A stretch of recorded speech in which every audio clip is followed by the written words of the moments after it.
Yang kedua adalah beramal dengan ilmu itu. Yang ketiga adalah mendakwakan, yakni mengajarkan ilmu itu. Dan yang keempat adalah bersabar atas ujian, atas halangan-halangan yang ada di dalamnya. Dan dalilnya adalah firman Allah Ta'ala, Bismillahirrahmanirrahim, wal asri, innal insana lafi husrin, illal ladzina amanu wa amilus solihati wa tawasau bil haqqi wa tawasau bis sabri. Insyaallah sudah ma'ruf artinya.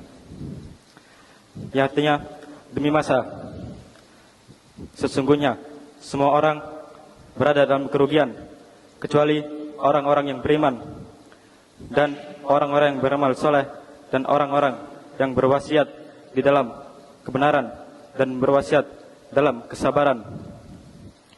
Imam Syafi'i rahimahullahu ta'ala berkata, "Lau ma anzalallahu hujjatan ala khalqihi illa hadhihi syurata lakafathum." Jikalau seandainya Allah tidak menurunkan hujjah atas makhluknya kecuali surat ini, sungguh itu telah cukup bagi mereka. Aqulu qauli hadza wastaghfiru innahu ghafurur rahim.